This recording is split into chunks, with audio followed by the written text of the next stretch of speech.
Ni sambule vinaka na turanga na marama dorubo ngone leo wakino kemunirangone. Kitu kinda waki kemunito ko yani yata ni ngone turanga o Jesu Kristo.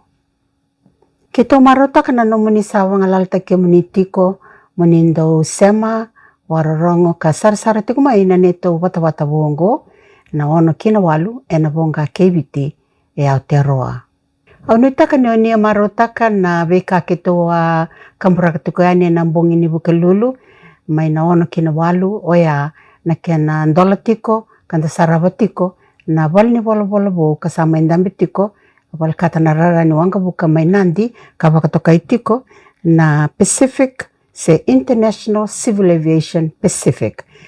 Kasama indambe nandi na kena bal ni bola mengarabi kenda na wasa Pasifika kanda sarabatikin na bengarabi ka banua kena beka todo sara ka wakaidoritico na singoya.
Dasana warorong kasara-wasara tu kaya na bungin denday na betalano may one na Prime Minister Vakatawa ka Minister Talangani Communications, Trade, Cooperatives and Small Medium Enterprises mano kamida na nonro betalano tu Kei Viti Aotearoa na bekar to bengarab kina na tambana kangarabo ko sa na ministry ka bengarab kina na beka kita sar to sa nab tukin na matani tu merito bakadora kina beka sa bakadora tiko nangonongo bunga nangone na daw sa nikila na beka kita sar bakadori tiko na nonda matani tu nambongin dendai na ronga tukin na beka to bengarab tukin na matani tu nangon sar ngaongo bakambimbi na tambana bengarab kina na Prime Minister Vakatawa manoa kamida.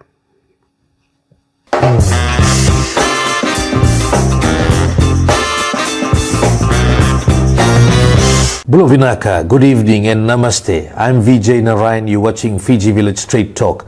Tonight we are at the government office in Parliament, out of our studio, but speaking to a very important person right now in Cabinet, the Deputy Prime Minister, Minister for Trade, Cooperatives, Small and Media Enterprises and Communications, very important portfolios for our country as we try to bounce back as far as our economy is concerned, Mr. Manoa Kamikamica. Mr. Kamikamica, thank you very much for coming on the show to speak directly to our listeners and viewers tonight. And Mr. Kamikamica, starting with a very important question, you have been focusing a lot in the last 19 months on business, trade and investment in Fiji. How has it been? Thank you, Vijay. I think the best word to describe what I have been trying to do in the last 19 months is actually just start rebuilding Fiji, really. And in doing that, there's about 5 key objectives that we focus on. One is economic diversification. Secondly is the continuing to encourage the SME cooperative movement to develop in Fiji. The third is ease of doing business, so how to make business easier. Fourth is digitization. To me, to unlock the potential in Fiji, government particularly has to digitize it. And digitize in a way that actually enhances efficiency, productivity.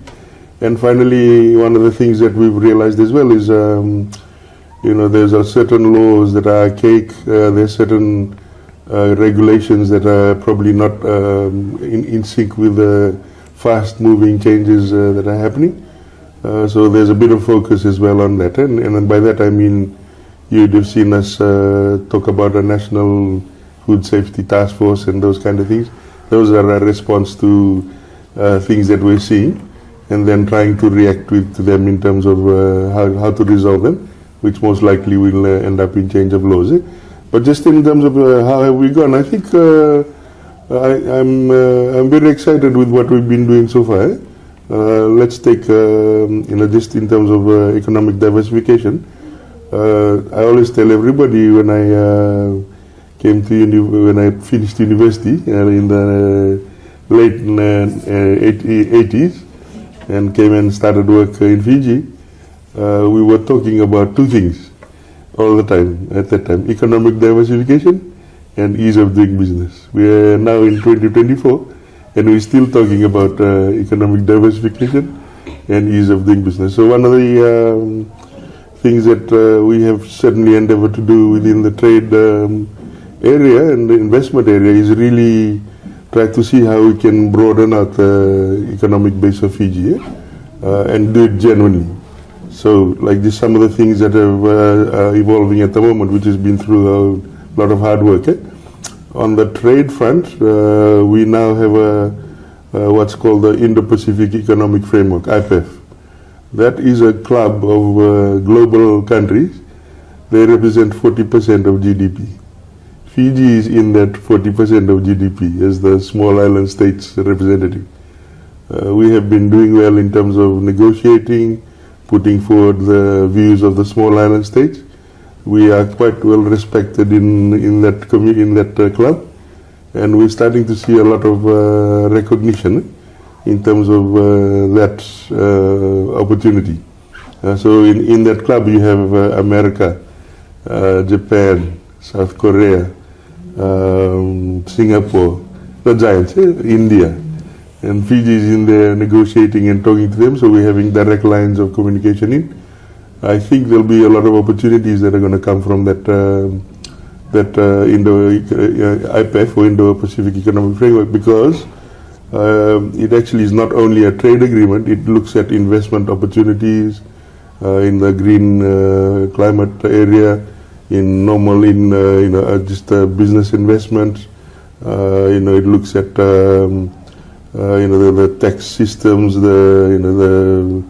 it's called fair economy. So it's quite a broad-ranging agreement, and and certainly in terms of trade, it's helped us in our profile in other areas, like in the World Trade Organization. Fiji is quite well regarded as well. So so that's one big area that we've been focusing on. And that's quite working well. We are now been given an opportunity to pitch for investments in Fiji, and so hopefully over the next 6 months at least, we might be able to get some traction in some of the renewable energy projects that we're trying to drive in the country. That's just on the trade side. Also, we're re-exploring PESA Plus, which is the Australia-New Zealand Pacific Economic Agreement. Fiji's view is we'll only enter into it if it's good for Fiji, but as a new government, as a government that wants to work in the region, we've kind of said, okay, let's have another look at it, and then discuss our concerns with Australia, New Zealand. And then this is a personal one for me. I think that in the next few years, Fiji needs to start looking at Southeast Asia.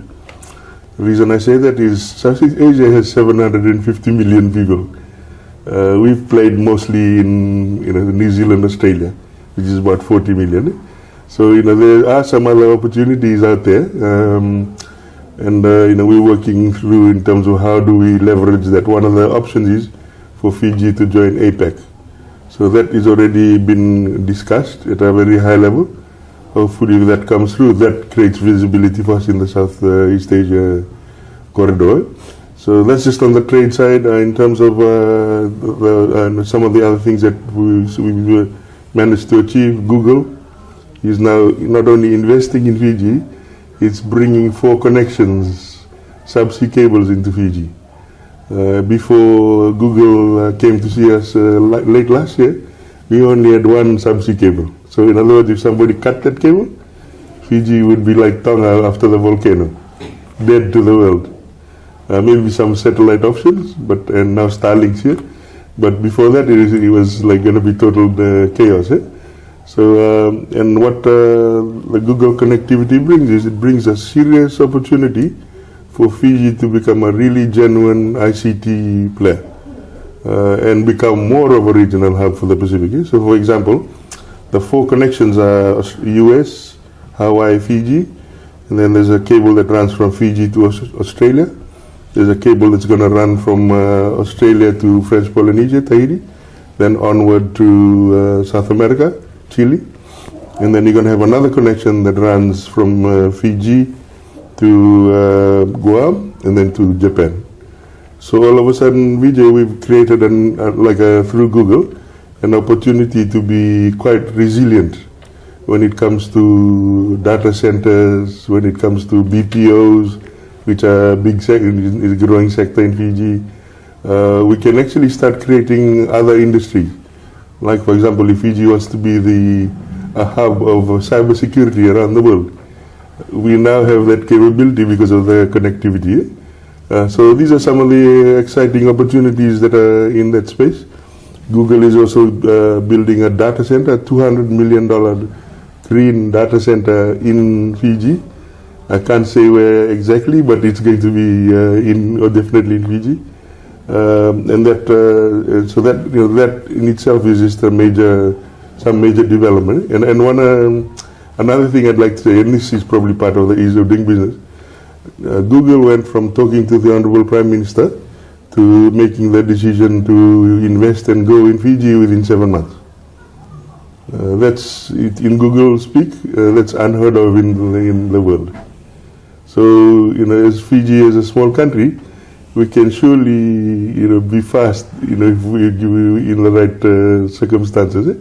So, Google's going around to the world saying our experience in Fiji is just top class. That has its own other opportunities. Now when we go to forums, like we had the North American Forum, the forum was opened by Google talking about the investment, and Fiji Water talking about the investment. What small country in anywhere in the world do you have that kind of level of profile? And this has just happened over the last few months, 19 months. Fiji Water is now looking at commercial agriculture in Fiji. That they have been trying in the past, they have been unsuccessful. Took us less than 4 months to convince them to reconsider. And they've been coming to Fiji since. They now have teams coming into Fiji and examining what they want to do. They've identified some products.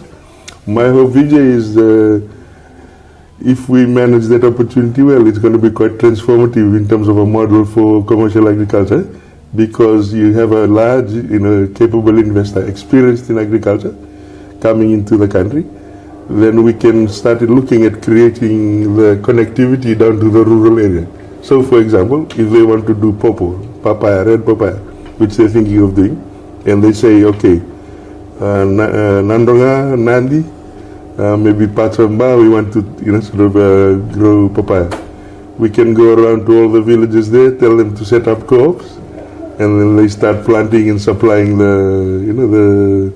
that papaya. So what we do is we do something that's never happened in Fiji before, is remove the uncertainty of market, because you have the support of Fiji Water, and then they can help with the quality control, all that other stuff that's required.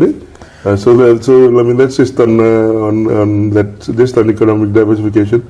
We are looking at medicinal cannabis, as you're aware. That's going quite well. I need to go back to cabinet soon, just with an update on where we're at. But right now, only things left is the legislation to be developed. But the other fun things that the cabinet wanted of us, they wanted us to do a feasibility study. That's been done. Everything's lining up there. The beauty about medicinal cannabis is not just medicinal cannabis. It opens up a market which I consider the nutraceutical market. So in other words, looking at research into other medicinal type of things in Fiji, all the medicines that we know of it. About time. Yeah, and just imagine if we could start commercializing some of that.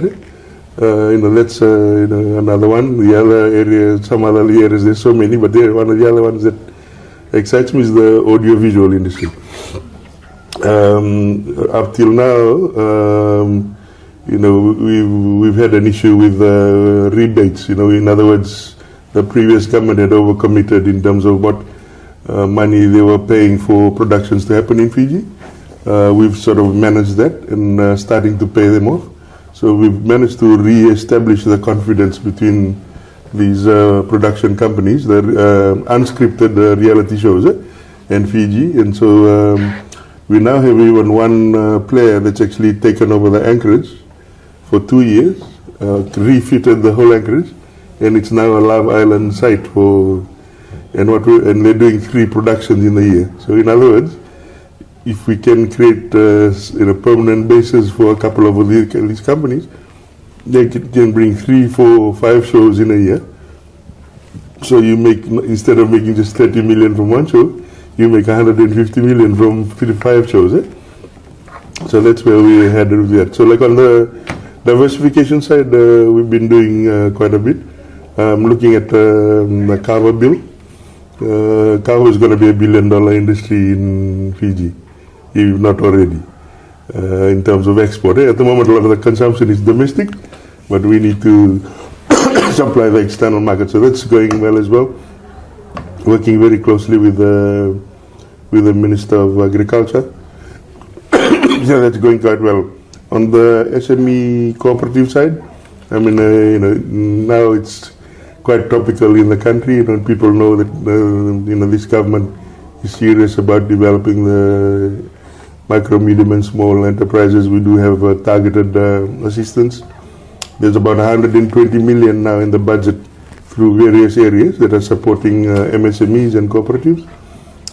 So that's going quite well in my view. What I want to ultimately do with MSMEs and cooperatives is create what I call a MSME ecosystem. So in other words, even at school level, we start training our kids from school level with entrepreneurial flair. So, so in other words, the kids kind of grow up and they already have the desire to dabble in business. And there's so much creativity with our people. There's so much capability. For example, there's a couple at the moment that are doing software design. They're called Traceable Solutions. They're so good. They already marketed their product in Seychelles. Apart from supplying the solutions to the Fiji government, they're already in the Seychelles as well. They're called Traceable Solutions. So that's the type of potential that I'm seeing in that area. And so, the strategy by the government to put more will, obviously create more employment. On ease of doing business, we at the moment we have two big projects. One is called the Starting Up a Business Project, which is the automation of company creation. Second is called the Business Permit Approval. These two processes were identified by the World Bank as a big sort of negatives when it came to ease of doing businesses. So that's why we're focusing on those two areas. With building permit approval particularly, which is going to happen next year, if we get that right, I reckon it'll take out a major portion of the difficulties with business in Fiji. Because right now, Vijay, if you ever want to do a big development, you have to photocopy forms that come up probably to here from the floor, and then you need to take them around to all the agencies to get them processed. That will be a thing of the past. You load the documents once, all the agencies that are involved in the process start accessing the documents and then processing them. And you as the applicant have total visibility on what's happening there. So that's on ease of doing business. On the digitization side, like I said, it's for us, for Fiji to unlock its potential, digitization is one key area. We've developed a national digital plan for Fiji right now. So that should be approved in the next couple of months. We've consulted widely on that. That will give us a playbook to actually try and automate the rest of government. If we are able to do that, it creates efficiencies, it reduces, it makes things more transparent. People can't hide behind their desks anymore, because people will know if the process is being delayed. So these are some of the things that we're sort of targeting on digitization. And of course, in terms of standards, I mentioned the food safety task force is one area that we're looking at. Like Fiji's been getting a lot of inferior product into the country, and so what we've tried to do is engage with all the stakeholders, Ministry of Health, Biosecurity, FCCC, Consumer Council, and like we've been going out and they've been doing investigations and checking. Some people are being pulled up for bad behavior, and ultimately what we try and do then is change the legislation to actually improve things. So I think overall, Vijay, we've been very, very busy trying to do a lot. But it's all part of trying to position the country. So, like from my perspective, you ask me, Fiji is just at the edge of some big, basic things to happen. For example, like at the moment, there's about a $6 billion pipeline of investment, both foreign and domestic. $2 billion of that will probably start in the next 6 months. If that happens, we go into next year and we should be on an upward trajectory.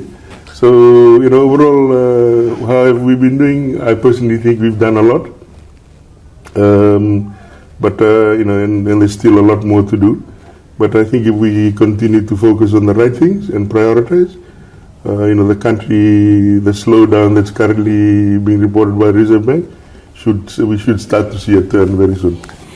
That's an interesting scenario. You've painted the picture of the 19 months. A lot has been done, and you can start to see the fruit of it, even in the budget address and what's coming up, and $6 billion in the pipeline.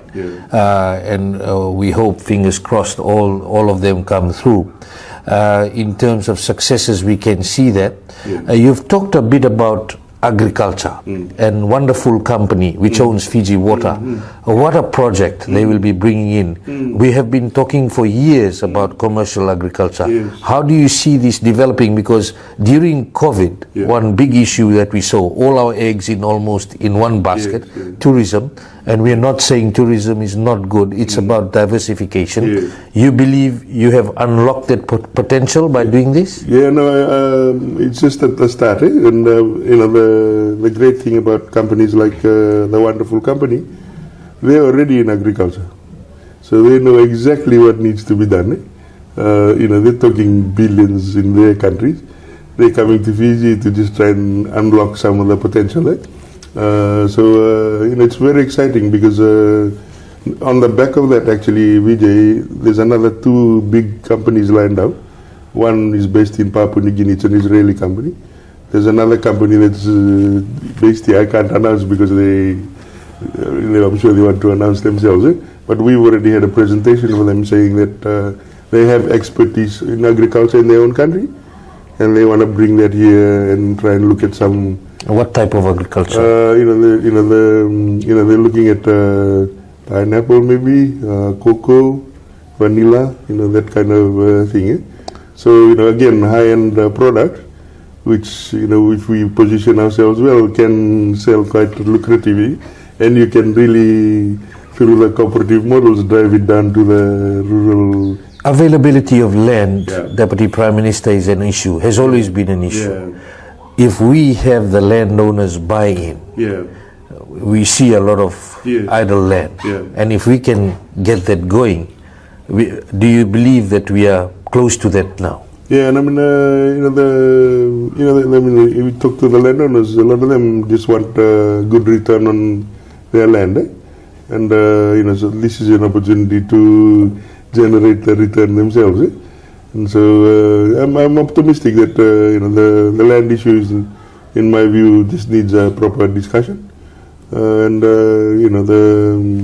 no fear of people losing their land? No, absolutely not. Yeah, so I think even like just in when I've been interacting, there's a sort of a heightened level of desire and enthusiasm around unlocking the potential of the resource owners. So that comes in a couple of ways. You either develop your land for land development, or look at commercial agricultural opportunity. And if you have an offering that says you produce your whatever 20 acres of pawpaw, let's for example, I'm going to come and pick it up and buy it off you. That is a totally different.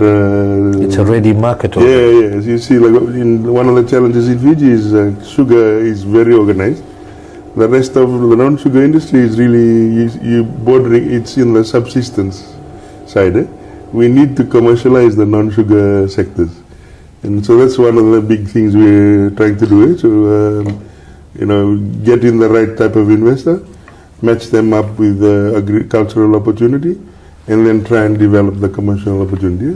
For medicinal cannabis, when do you see, I know all the initial work is underway, when do we see things start to happen? So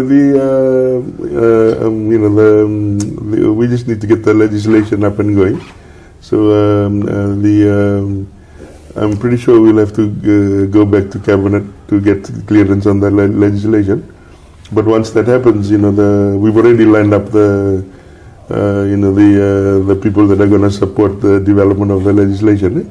So hopefully by end of the year we have the legislation done. There's obviously going to be another round of consultation when that legislation comes to Parliament. But hopefully towards the end of the year, we actually have the laws done.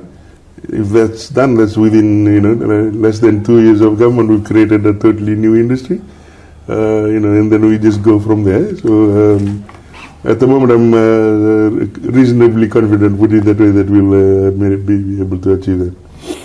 In terms of challenges, including issues with execution by the civil service and bureaucracies, you touched on a few issues, and these are issues that have been there for quite some time without being fully addressed. Do you believe that you have the solutions and you are working on it to ensure that we get a good, effective and efficient civil service? Yeah, and I mean, certainly I know that the Honourable Prime Minister and his Permanent Secretary, Pramesh, are looking at various ways to strengthen the civil service. So there is a institute for civil service being introduced, like as a center of excellence, so that people can get the right type of training. That's a great initiative. We've had a lot of change in terms of manpower on the ground. So all of us, all ministries are sending our guys for retraining, that kind of thing. So the knowledge level will get stronger. It's fair to say that, and I mean, I say this with no disrespect to the civil service at all, like they've been living under a different kind of management system, right? Where they were hardly making any decisions. Can't speak up, don't make a decision. And so this new government is speak up if you're concerned, make a decision. If it goes wrong, then come and talk to me, we can talk about it. So like empowering all our people to do what they're capable of doing. And so if that happens, you will, the civil service culture in the way it's currently developing, it'll flourish. And so, I mean, to be fair, from the learnings from the last 12 months, certainly, or 18 months, if you like, the need to sort of execute on budgetary allocations, those kind of things, we found was a bit of a challenge for all the ministries. And 1 year of learning, we are now into our second year. We're a lot more attuned and know what to do. And so and part of it, there was only one minister that had already been in government, and that's the Prime Minister. The rest of us were all very new to government, so it's a bit of learning there as well. So certainly going forward, we're all very focused and excited on what we're going to do. Certainty is key to more confidence in investments, no doubt about that. You are part of the committee for the coalition partners. The coalition government has been in power from December 24th, 2022. There have been some disagreements. Do some uncertainties remain, or these have been ironed out now? Look, I mean, all I can say, Vijay, is, I think social media maybe overplays the perception, and people buy into it. Like, certainly from my perspective, the relationship's been quite solid. I mean, I personally have had very good working relationships with my two fellow deputy prime ministers. Maybe partly because we all knew each other before we got into this arrangement. But certainly, at the working level in cabinet, I've never seen such a group of professional men, sort of trying to do the right thing for Fiji, and that's quite, for me, it's quite comforting to see. Led by the Honourable Prime Minister, and we all working together. We always have concerns, like any arrangement or any union or any, but those are resolved just like any other thing. So, like from my honest perspective, it hasn't been like that. The relationship's been pretty solid in my view. Notwithstanding the perceptions and the suggestions, there's been a long time suggestion that I've been trying to usurp the Prime Minister. Yeah, that nonsense. You're the bad boy trying to take over the Prime Minister. Is there any truth to that? Or? No, absolutely not. I mean, the whole party is sort of very full support of the Honourable Prime Minister. So do you believe that detectors are doing that to try to break up your unity? I have no idea. Good luck to them what they're trying to do. All I can say is, backing up the wrong tree is, honestly, Vijay, I think that this is something that I don't think some people appreciate it, or maybe some do. This country needs stability, like you pointed out, and little political meanderings here and there is of no use to the current situation. What our country needs. Our country needs leaders who are focused, that are hardworking, that go home every day and are happy that they've done their bit for their country. Like the ambitions around leadership and whatever. That's maybe some people might be fixated in that. For me, at the moment, there's so much work to be done. That's where the focus should be. And 2026, then little time for politics. But right now, everybody is focused. Teething problems with Sodelpa, no doubt, in the first few months. Demands going back and forth, a bit of miscommunication. It was agreed. The MP's pay rise issue caused a bit of a stir, where everyone in the coalition did not see things the same way. And of course, the members of the public, the unions said, you need to do better when you come in. We expect better. What are your comments to those who are watching this? Yeah, I mean, I think ultimately, I think with these things you kind of look at it in terms of what's the outcome, the reason, one of the main reasons I supported the pay rise was really for our MPs. Don't forget, Vijay, the way the remuneration structure was done in the past was really to actually ensure that the MP, the opposition was in so much financial discomfort that you'd really not get much desire from people to join politics. I know for a fact one very senior politician, he was being supported by his sons from offshore. You can't have that in a democratic society. You need to have people resourced the right way. So that was certainly one of the motivating factors to get the readjustments. And so that's been done. Yes, and there was some disagreement at the caucus level. We sort of allowed people were allowed to vote the way they wanted to vote. All of us in the People's Alliance voted and supported the Prime Minister. We did that because, again, we wanted to make sure that stability in the country was always paramount. And what's the result? Basically, the Fiji First is now dysfunctional. So now, what was probably an impossibility, which was the constitutional review, is now a very real possibility. So, whatever remuneration everybody got, I'm sure, everybody's going to work hard, extra hard to actually prove that they're worth whatever amounts that they got. Work hard for the people of the country. Yes, of course, yes. You're watching Fiji Village Straight Talk. I'm Vijay Narayan. We'll be back after this break.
Welcome back. You're watching Fiji Village Straight Talk. I'm Vijay Narayan. Our guest tonight, the Deputy Prime Minister, Manoa Kamikamica.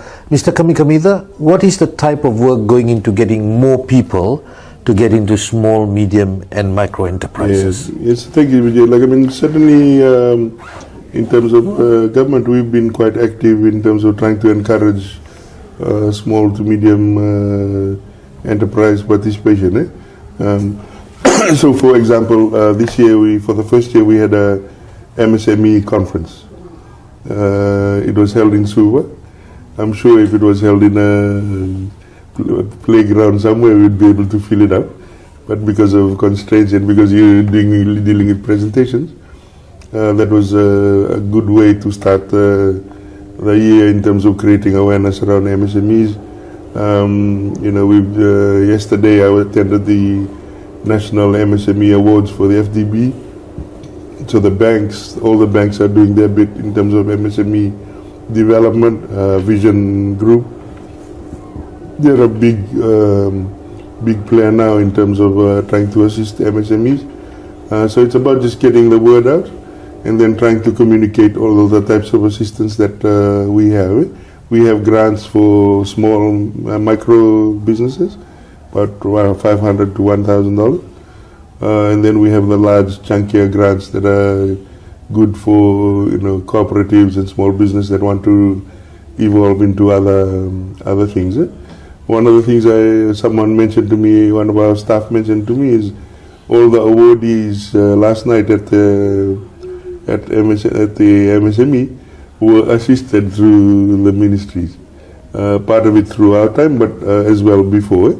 So the strategy of creating more business opportunities, it appears to be working well, and we'll just continue to work on that. And I think we're on the right track. It's about 18% of GDP, the whole MSME small business area.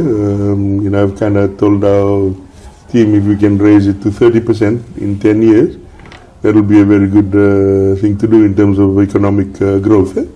It's interesting, Deputy Prime Minister, you said about taking it from the school system. Do we expect something in the curriculum that sort of fires up that business skills for our young generation? So we've been sort of looking around at tools to use, and we've now stumbled on a few good options for consideration at schools.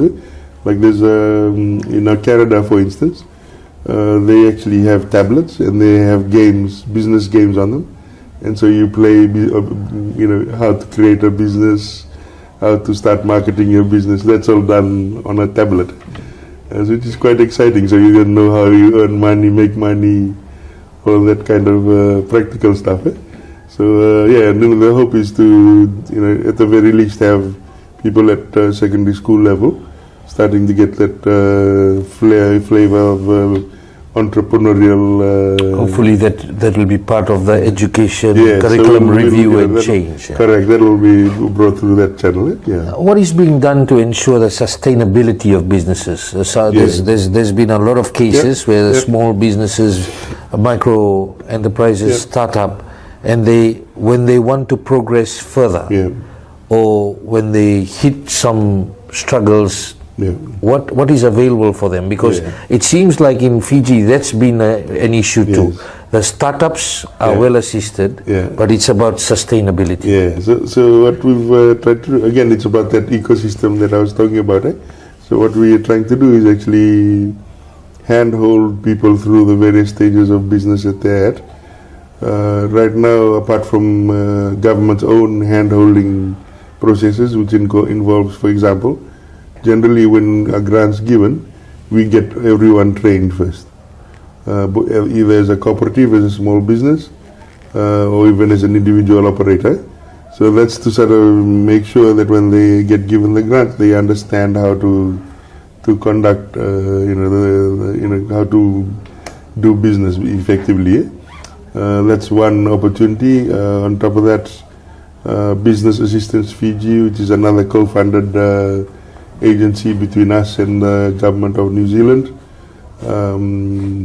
and FSEF.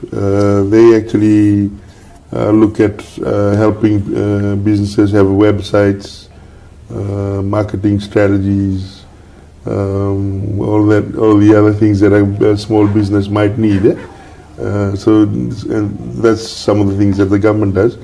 And then there's other business incubators, if you like, that are going around, that are now in existence. There's some run by UNDP, there's some run by BSP Bank, Westpac and ANZ have their own financial literacy programs for small business as well as individuals.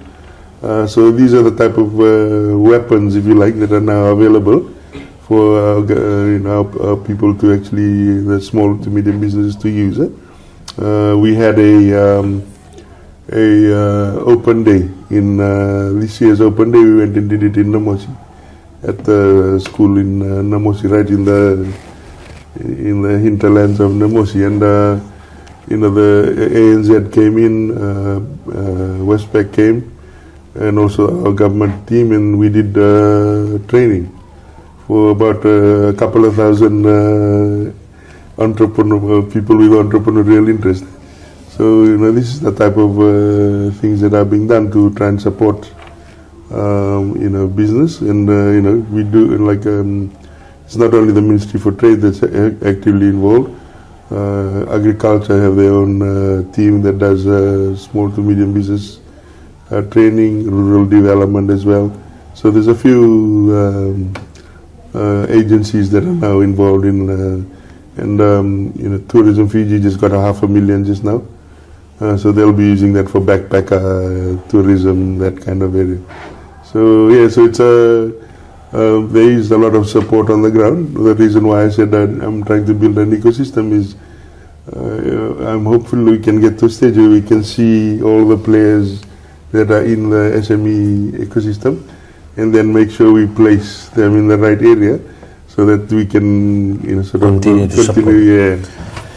So if anybody is watching tonight, either they want to start their business or if they want to become more sustainable and continue to grow, is there any place that they can go to get that immediate advice and assistance, and what would be those places? I mean,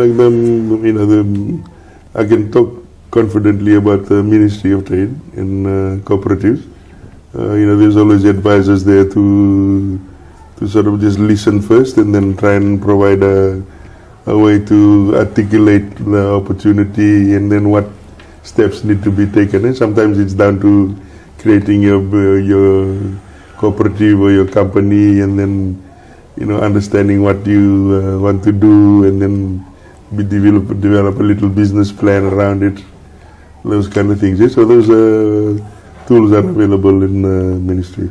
Outsourcing services, the BPO sector. I know you are always watching this carefully. Yes. The Reserve Bank has said it's expected to grow in the next few years. So what do we expect in this sector? So right now, I think from the last report from the BPO Executive Director for Outsource Fiji, which is the body that oversees all the BPOs, we are at 8,000 employees.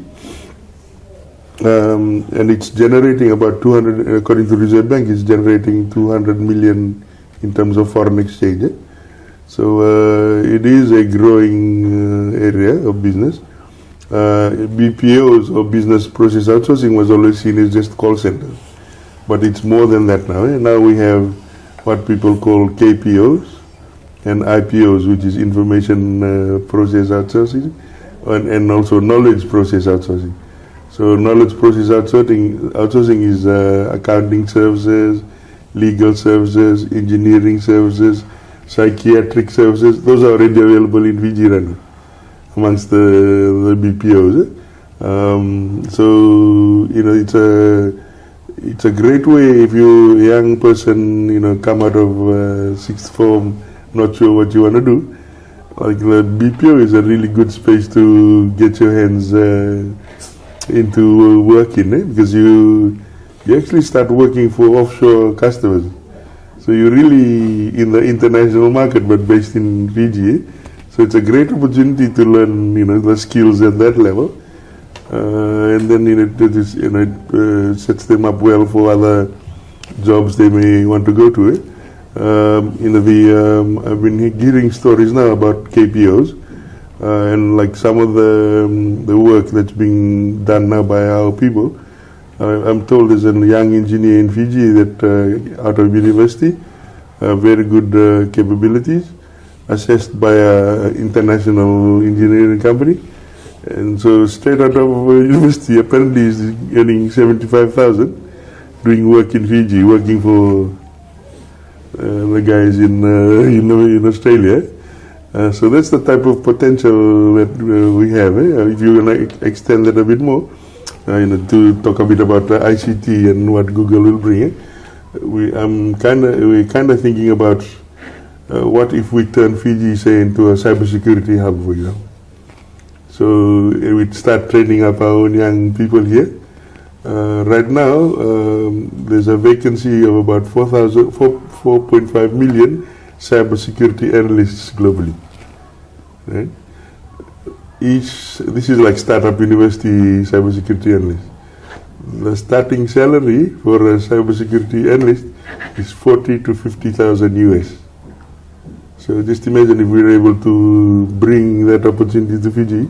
We're probably not going to pay 40 to 50,000 US, but even let's say if you get half of that as a young graduate, what an absolutely wonderful opportunity. So like these are the types of things that the BPO and the overlay of the Google connectivity can bring to Fiji, and we are trying to work through the stages of trying to get there. Skilled labor shortage. Yes. That seems to be an issue with the migration that took place. We're seeing the number at about around 80,000. You definitely have been hearing also from employers that they need people to come in, foreign workers to come in to fill that vacuum, and also the upskilling that's required in country here so that people can take up jobs. What is being done about this? Thank you, Vijay. I think we all agree, and the government's not going to hide behind the fact that we are having some challenges in immigration. But one of the great things about this particular government is it listens and then it starts trying to do things to sort it out. So right now we've got a committee that includes some private sector volunteers, and also the Deputy Prime Minister for Finance, myself, and Honorable Tigundondo, all working together to try and resolve the immigration issues. We have been able to get resourcing back into the immigration department, which was an issue. We're now starting to see that things are getting resolved a bit faster. So hopefully I'm certainly giving myself to the end of the year to ensure that we resolve the immigration issues. There's actually a system going in currently about to be installed that will take the load off in terms of accepting of applications. It will be online, the payments will be online, and then tracking will actually be easier in terms of the issuance of work permits and other permits. So if that happens, then I am very hopeful that we'll resolve the bulk of the immigration issues. And of course, Vijay, we're able to sort those bottlenecks out. Then the speed at which we can bring sort of workers in will be greatly improved. One of the things that we through this process of stepping through this review for immigration, there's now what is called a qualified persons list. So if you're a good company, paying taxes, doing all the right things, you get regarded as a qualified company, and the process of review is faster. It gets put into a special escalated queue. So that's good for a lot of our large employers in Fiji. So these are the types of initiatives that are currently being undertaken. I can assure the people of Fiji we're putting a lot of focus in getting the immigration issues right. And if we get that right, this upsurge that I'm talking about, Vijay, will not only be a theoretical thing, it will probably be closer to reality. Yeah. Now, issue in relation to some unscrupulous traders, and this is connected to cost of living. FCCC has said you've had a lot of discussions on this to work on surveys and investigations. We had the FCCC CEO in studio on Straight Talk as well, talking about a whole lot of investigations, inquiries underway. What is your objective and timelines? Because there's a lot of people who have been asking for this, and definitely you have made an assessment and spoken to FCCC on what they should be doing. Yeah, so it's fair to say the level of scrutiny of unscrupulous behavior has been heightened over the last, certainly the last 6 months. We've had collaboration going on between the local government, which have their own inspectors, health, which has their inspectors. There's also FCCC and Consumer Council inspectors. So we've tried to start looking at all companies. There's instances in Parliament. I talked about a lot of some of the bad behavior, like expired product being brought in, labels being scrubbed and new dates being put on the labels. So we're starting to sort of hone in on those perpetrators, and then we are trying to deal with them on the ground. So I haven't. The CEO has been away last week or so, so I'm bound to have a catch up with him to sort of see how far we can continue to go down this road. In terms of oversight. The other thing that I think from a cost of living perspective certainly is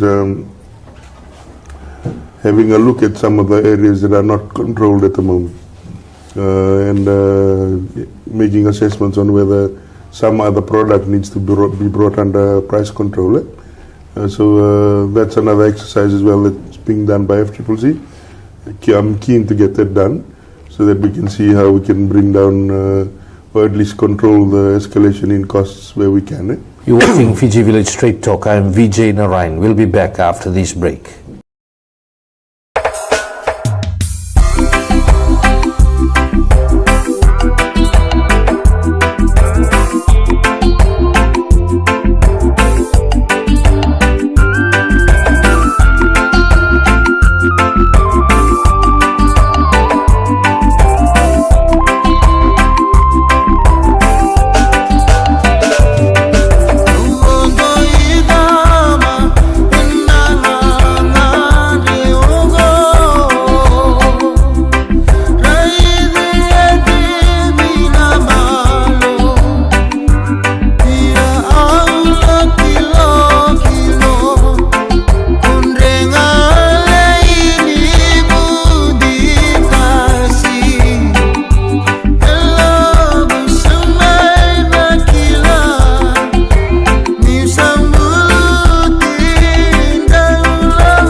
You're watching Fiji Village Straight Talk. I'm VJ Narayan. We are here at the Government Caucus office in Parliament, having our special Fiji Village Straight Talk outside of the studio. Our guest tonight is the Deputy Prime Minister Manoa Kamikamida. Let's talk about scams. There have been quite a few. It's kept you busy. The scam where the eBay reached millions of dollars, and of course people trying to beat the system. Mobile money transfer apps were being used and to stay within limits, and then of course the money has gone and a lot of people lost out on money.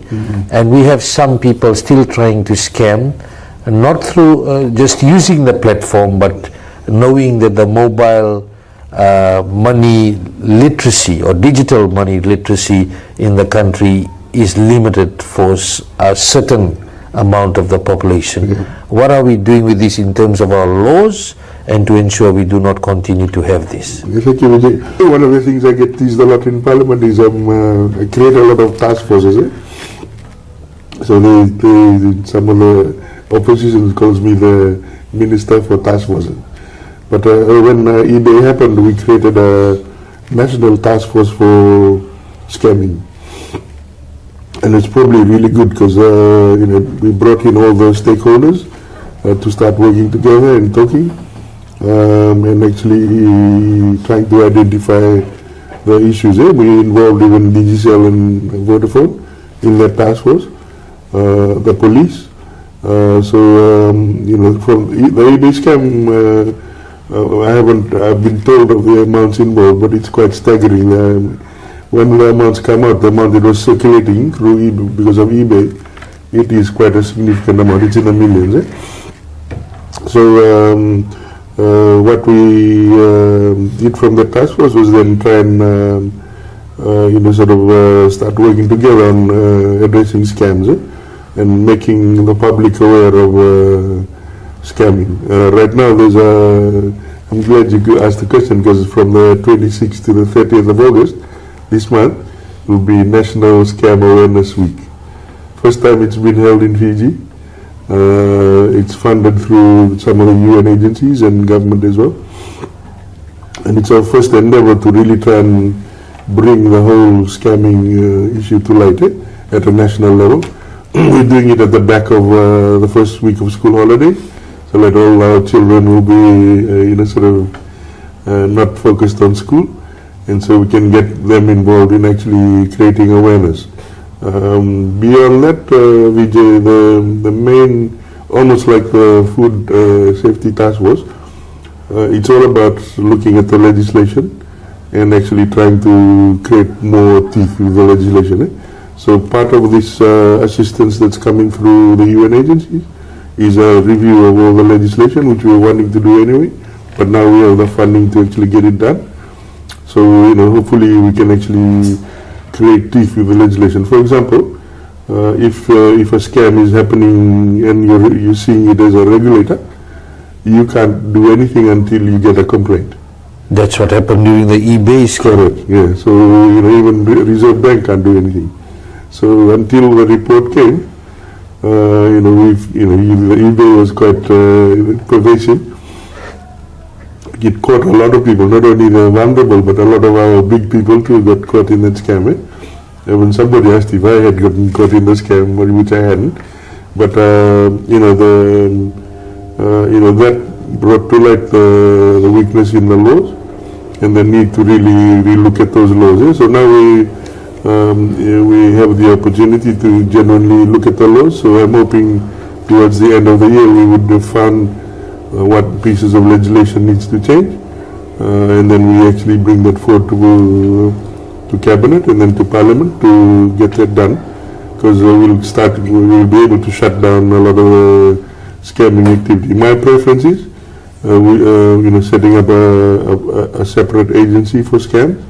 That's what's happened in other jurisdictions, because it's such a, I talked about digitization, Vijay.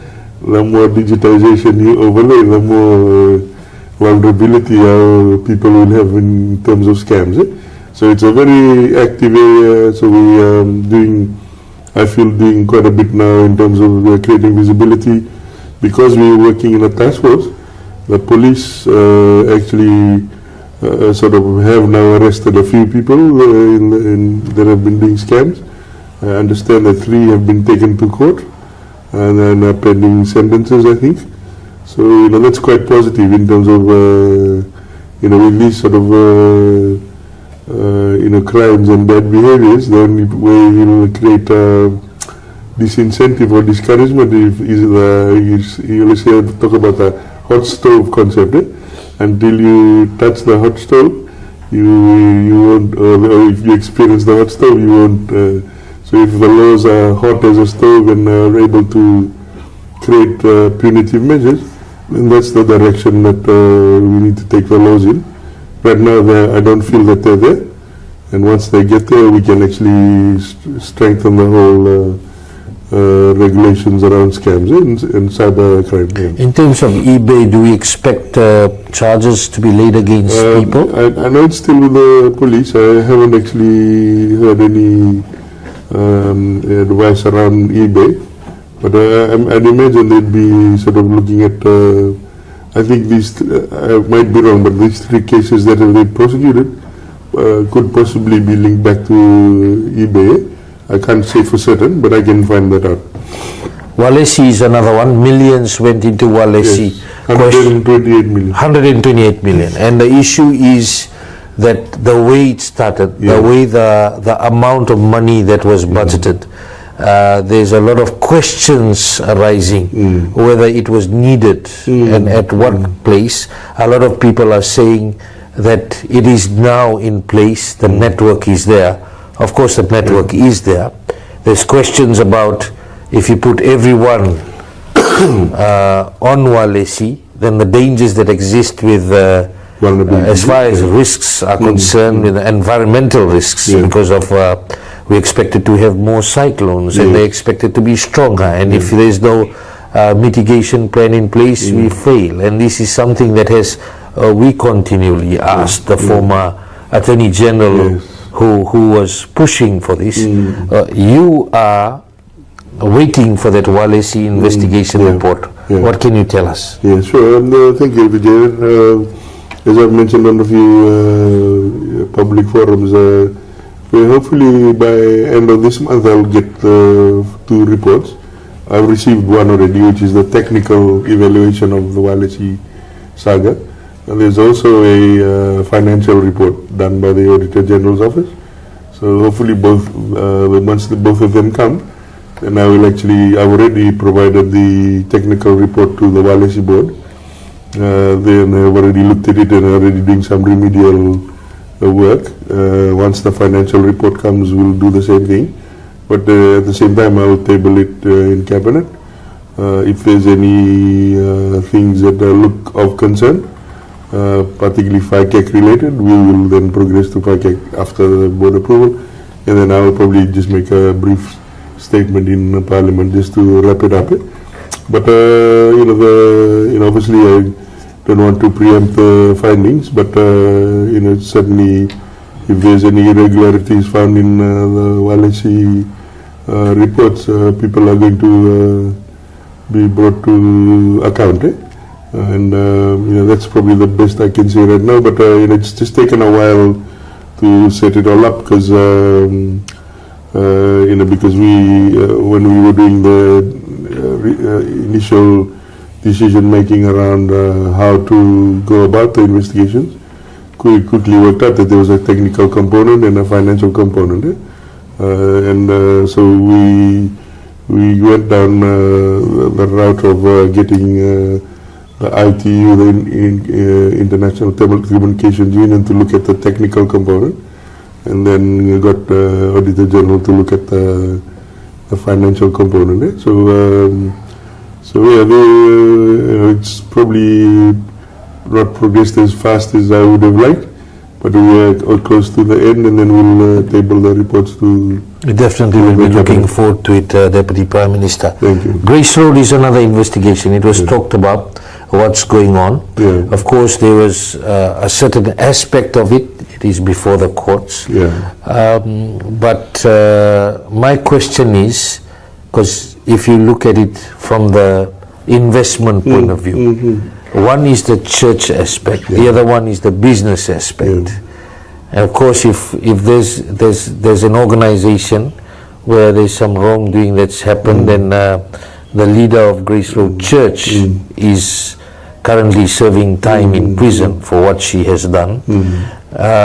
My question is in terms of the business itself.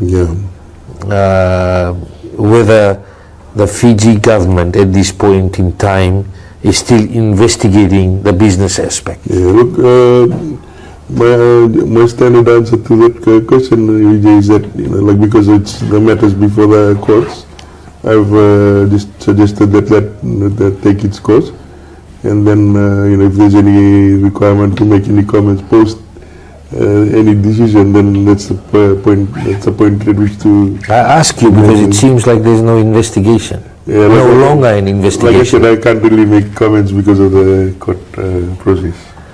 How about VATIS, the investigation about VATIS? It was earlier said that there will be an investigation done, and this was the PR firm that came out of these individuals who were part of the campaign team of Fiji First, and went on to form VATIS, which was handling several PR-related activities, and there were to be an investigation. The Prime Minister had announced that. What is happening with that? I mean the VATIS comes under the Department of Information, so it'll probably be best to get download from the Department of Information to actually sort of give you a bit of clarity, and I'm not visible to what's happening with that one. Audit reports is another concern. Your background is finance. You have said in Parliament last week in relation to some of the reports, how they looked like before under the previous government, and looked quite rosy, and now you're seeing what you say is the real picture. If you can talk about that. Sure. I was actually mentioning the reports from the committees in relation to sugar. There was barely a critique of the sugar industry in the previous sugar reports. But the sad thing is the sugar industry has been underperforming for, according to Honorable Pramila Kumar, 20 years, based on her comments in Parliament. So it's a major concern, and I hope the people of Fiji will start working out that this is a government that actually is trying to do create solutions for the country. And so right now, for sugar, for example, if you look at any matrix for the sugar industry, you look at the tonnage that was being produced, it hasn't moved much over the last at least 10 years from the financial reports I've seen. Everybody talks about it being 2.5 million tons. That's what we're supposed to produce in terms of sugar cane, raw sugar. It's hardly past the 1.8 million tons. So, and on top of that, the aging equipment. You look at the financial statements for sugar, for FSC particularly, and some of the other organizations within the sugar structure, and they don't look that healthy. That was always hidden from public view, but now in the new parliament now, everybody has the ability to talk freely, including the opposition. They are openly admitting that sugar is a problem. So what the government is doing is we have commissioned a FAO Food and Agricultural Organization report that's hopefully going to come out in the next couple of months. That will actually flush out the issues with sugar, and then hopefully we can use that report, maybe work even with the opposition, to develop strategies around what's going to happen to the sugar sector. And to your point about financial reporting, even beyond sugar. There's other government agencies that are way behind in terms of their audit reports, and they're just trying to catch up. And when you have delayed financial reports, generally they'll be symptomatic of other things in the business.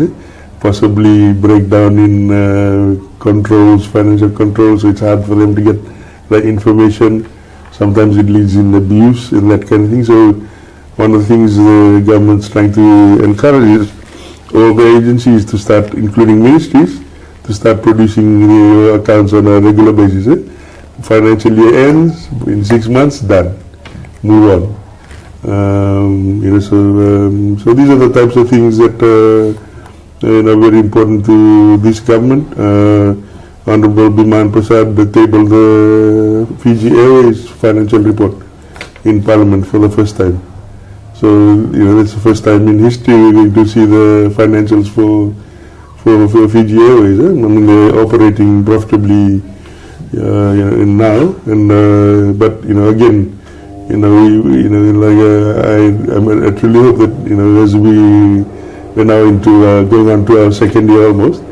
But if there's anything that the government of the people of Fiji will see, they'll see a government that's actually progressively actioning everything that it undertook to do, and we can actually in that way build confidence in the country and get people to believe in Fiji, based on the rosy picture painted in the front end of our interview, and believe that this is a country worth fighting for and working for.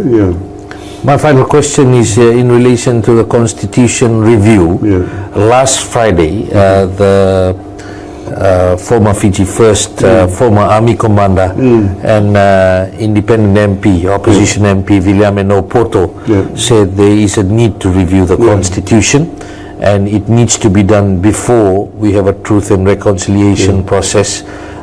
Said that we do not want to see the perception that this constitution, the current constitution, is only supported by one party, that it needs to go back to the people, review. There's some good things in the constitution and some bad things which needs to be reviewed, as he said.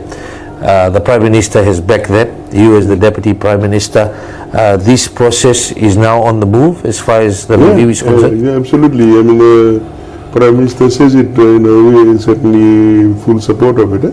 It makes sense, Vijay. This constitution was just the imposition of two individuals, let's face it. And so there's an opportunity now to make people own the constitution. And so, yes, there'll have to be discussions around what things you need to amend.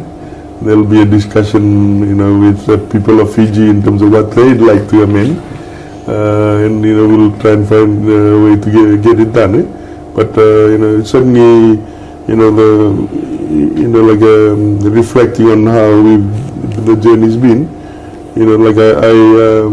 honestly, I never thought we'd be able to even have an opportunity to look at the Constitution in this term because of the numbers. And because of what's happened, we now have a genuine opportunity to change the Constitution, or certainly amend components that are of concern. And something that the Professor Regan that came and spoke, it sticks at the back of my mind. He said, if you want to leave it, you can never guarantee that you'll have this opportunity ever again. It's almost like we've been presented with this opportunity. It's don't pass it up. When he just says, don't forget, when you started your government, you got in through the skin of your teeth by one vote, and now all of a sudden you've got this great opportunity. And to me, that's quite a prophetic statement, in terms of what to do. And we fully in support of the Honorable Prime Minister.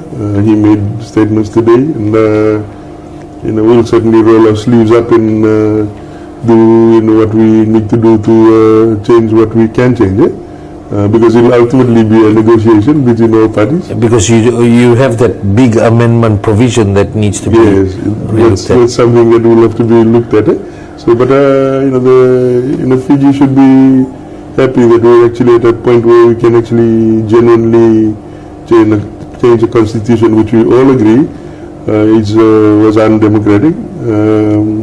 The courts even have made utterances that there was no consultation. So sometimes God creates the timing for you, really. And I have a strong feeling that this is the time to do it, and in totally in support with the Honourable Prime Minister, and I'll certainly do what I need to do to make sure we help get this going. That's the Deputy Prime Minister, Manoa Kamikamiza, talking about what he's been doing for the past 19 months, a lot, and in terms of his portfolios, which stretch out from trade, cooperatives, small and medium enterprises, and communications.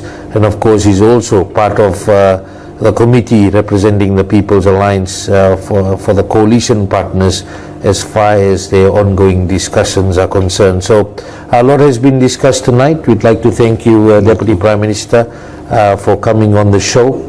Until next week, have a great evening.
Me bakani bakaduriti ko na Voqa Kei Viti na lotu esele viti ke rutuma na madongo me nonto vanua madao taltunga seriti ko na vuli wa duriti ke bunga na vengito na vi ese viti ringi taltuki na irina luvenda me lo toka wa duriti kina na basketball tournament sena national basketball tournament karingi tuki na vi korni vuli ke sara viti na ngona sara ngaungo.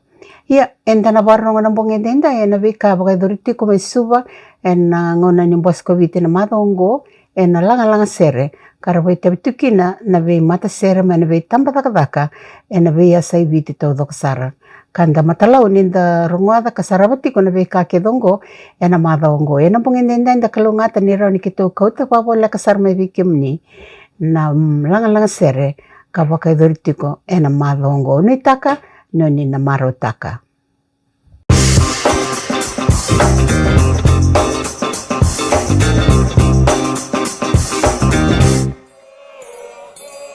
Santo taninga na ponue patamber mai kina rama arto sabura na matsere ni waswase vaturanga lau na bole bundon ndo paso sole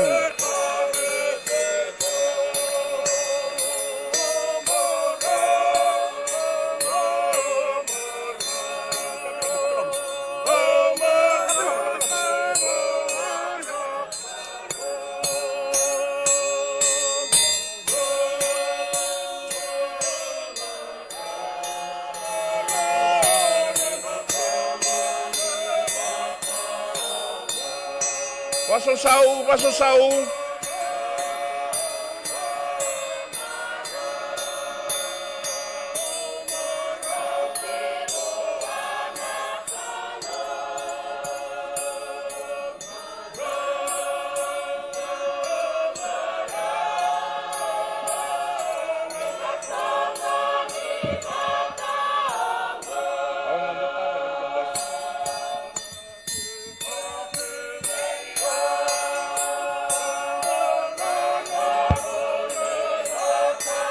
Taka chiko na ital-talang kasi, waso-waso lau, nabubale, maturanga.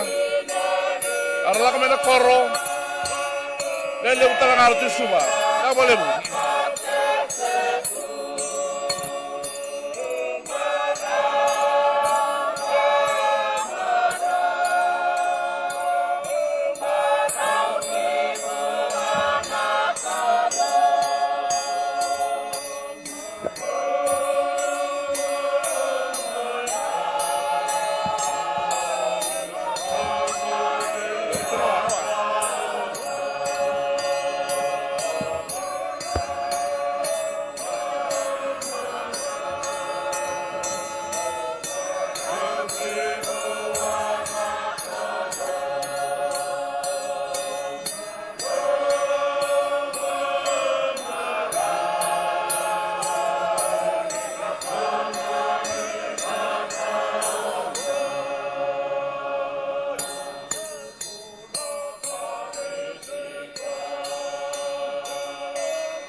Nabale mo.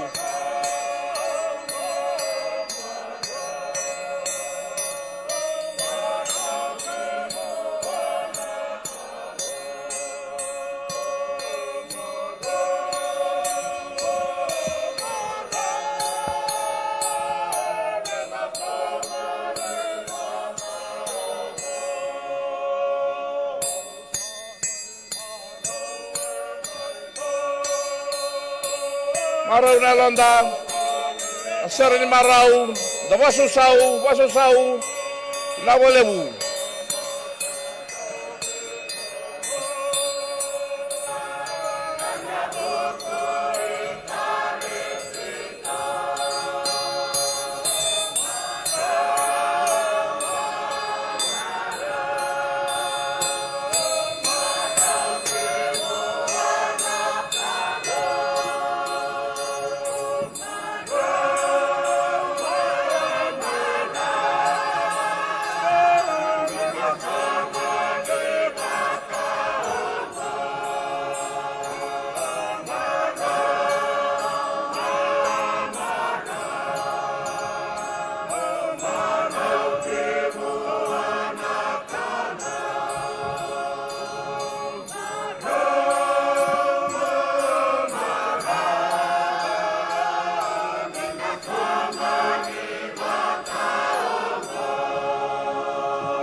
Do mata sugar matsari waso solau na tamarau waso sau wana kalau wono mbala be kotikan na makina bagi ngoan sana na bete kina doran rawo sa kabuga biyon yang baki kana do may nararama kana takas may nawanga kana barabi may tumbo may lakema may law sama mo na kana may tubate kana ni ko sa kabuga bago ar sabura pero pag maruti kana na matsari ni waso law.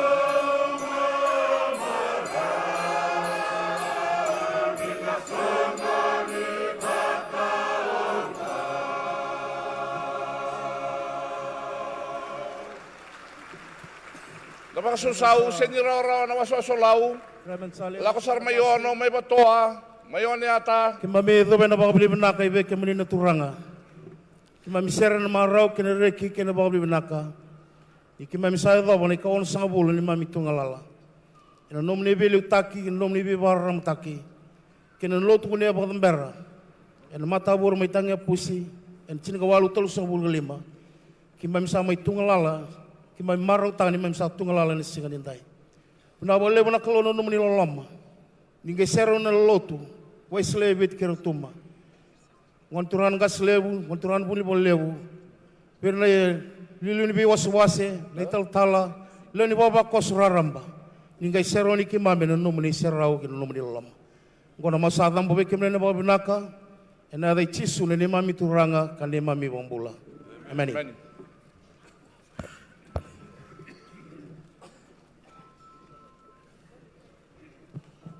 Matsar ni waso lau, sangat ni raw may bakaw sa tukuno tiko, nabi tamataka may ONO lau, may batoa, may oniata, may namuka, arsangkay kabinda merbay waswas nga, nabi atu waswas arsati ko boli ko kambara, wakino ibibia mo ng balabu, sama mo dinak, kaya maroy ko na lotu, arsatu kinani ko na matsar ni waswas lau.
masosau,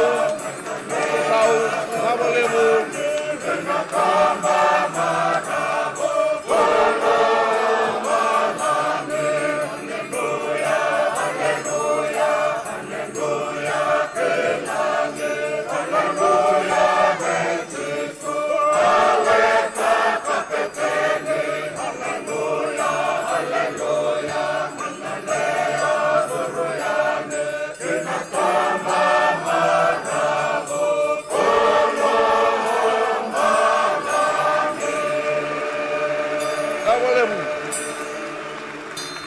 Nabolebu, dotani na waso lau.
Nabolebu, awaswase onandi.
Let me tell you what the hypocrite do. Yes, let me tell you what the hypocrite do. Yes, let me tell you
Pinagsarvali na bitoko ni tumay bikito na nitungo na vowongo na ono kina WALU na bata-bata vowongo ni Voqa Kei Viti Aotearoa kausanitaka ni tomasu ni nabakalonga teke miniti kuna turanga me vavundanga virongo ndomo kasar-sar taltiko na mbongi ni bukalulu katumai mai bikito na ndau ni vengaravi na Voqa Kei Viti Aotearoa vena valevu ni kalonga tatiko ni vadengu vinaka ni sama demanda.